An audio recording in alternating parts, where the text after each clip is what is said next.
आप सुन रहे हैं समाचार एजेंसी ऑफ इंडिया की साई न्यूज में ऑडियो बुलेटिन। नमस्कार, ये समाचार एजेंसी ऑफ इंडिया है।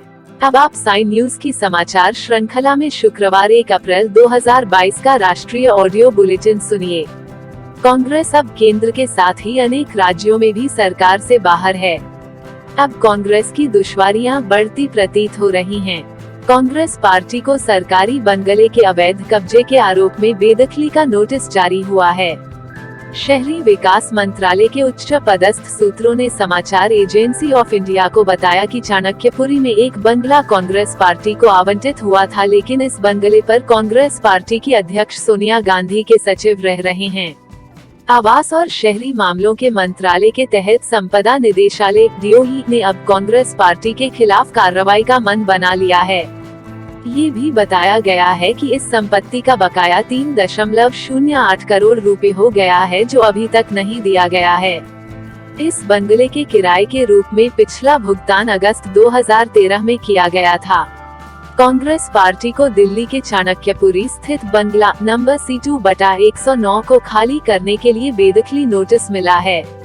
मंत्रालय के दस्तावेज के अनुसार दिल्ली में यह संपत्ति कांग्रेस पार्टी को दी गई थी, लेकिन इसमें कांग्रेस के अंतरिम अध्यक्ष सोनिया गांधी के सचिव विंसेंट जॉर्ज अवैध रूप से रह रहे हैं। सूत्रों ने यह भी बताया कि डीओई द्वारा कांग्रेस पार्टी को यह नोटिस 25 मार्च को भेजा गया है। इस पत्र में लिखा गया है, आपने सार्वजनिक परिसर पर अनधिकृत कब्जा लिया है। आपको उक्त परिसर से बेदखल कर दिया जाना चाहिए। पत्र संख्या 7259/94 द्वारा 26 जून 2013 से आवंटन रद्द होने के बाद भी आप सार्वजनिक परिसरों पर कब्जा करना जारी रखे हुए हैं।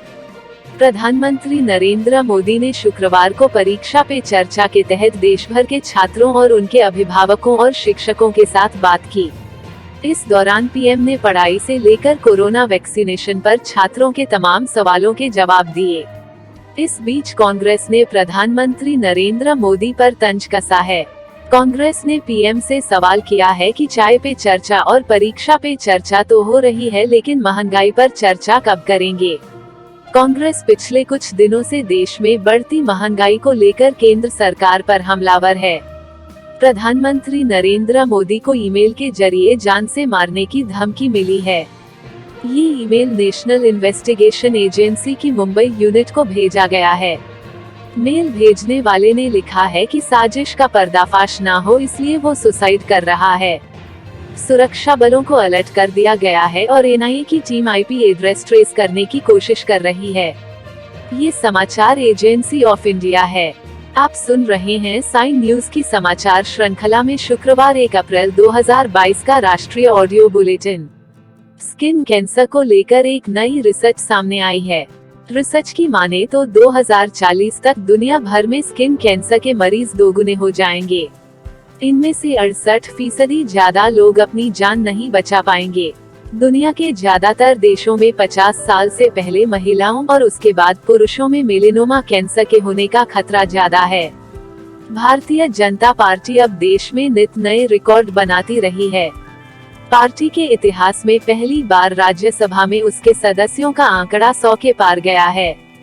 वहीं 1990 के बाद वह पहली पार्टी बन गई है जिसने यह ऐतिहासिक उपलब्धि हासिल की है। बृहस्पतिवार को राज्यसभा के चुनावों के हालिया दौर के बाद भाजपा, जिसे लोग भगवा पार्टी भी कहते हैं, के सदस्यों की संख्या अब 101 हो गई है।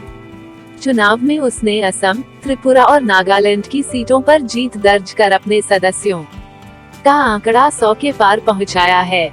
बीजेपी ने यह उपलब्धि 13 में से 4 सीटें जीतकर हासिल की।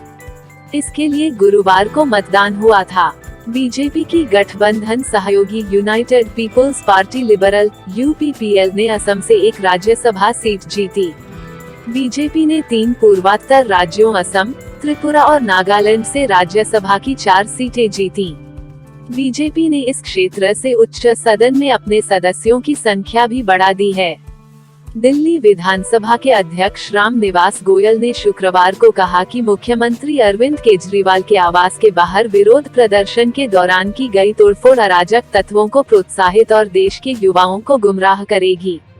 विधानसभा परिसर में एक संवाददाता सम्मेलन को संबोधित करते हुए उन्होंने प्रधानमंत्री नरेंद्र मोदी से कड़े शब्दों में इसकी निंदा करने की अपील की। ये समाचार एजेंसी ऑफ इंडिया है।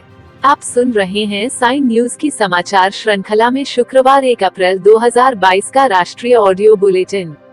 कांग्रेस के नेता अधीर रंजन चौधरी ने शुक्रवार को लोकसभा में केंद्र सरकार पर कोरोना की दूसरी लहर को निशाना साधा। पिछले साल अप्रैल मई में कोरोना महामारी की दूसरी लहर के दौरान देश में स्वास्थ्य व्यवस्था चरमरा गई थी। लोगों को ऑक्सीजन सिलेंडर, अस्पताल में बेड की किल्लत समेत अन्य परेशानियों का सामना करना पड़ा था। ऐसे में इसे लेकर कांग्रेस सांसद ने केंद्र से सवाल किया कि क्या Indian council of medical research ने महामारी को लेकर प्रधानमंत्री मोदी को गुमराह किया या पीएम ने संगठन को। उत्तर प्रदेश में एक बुजुर्ग महिला ओमवती की सूझबूझ की वजह से बड़ा हादसा टल गया। गुरुवार सुबह 8 बजे के करीब एटा जलेसर टूंडला पैसेंजर ट्रेन एटा से चलकर टूंडला जा रही थी। कुसबा गांव में रेलवे ट्रैक टूटा हुआ था।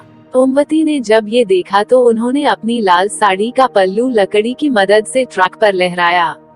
इसे देखकर पायलट ने ट्रेन रोक दी। आप सुन रहे थे समाचार एजेंसी ऑफ इंडिया की साइन न्यूज में शुक्रवार 1 अप्रैल 2022 का राष्ट्रीय ऑडियो बुलेटिन। शनिवार 2 अप्रैल 2022 को एक बार फिर हम ऑडियो बुलेटिन लेकर हाजिर होंगे। इसके साथ ही साइन न्यूज में ज्वलंत विषयों पर लिमटी की लालटेन रोजाना रात को प्राइम टाइम में 8 बजे देखना न भूलें। यदि आपको ये ऑडियो बुलेटिन पसंद आ रहे हों तो आप इन्हें लाइक, शेयर और सब्सक्राइब जरूर करें। अभी आपसे अनुमति लेते हैं। जय हिंद।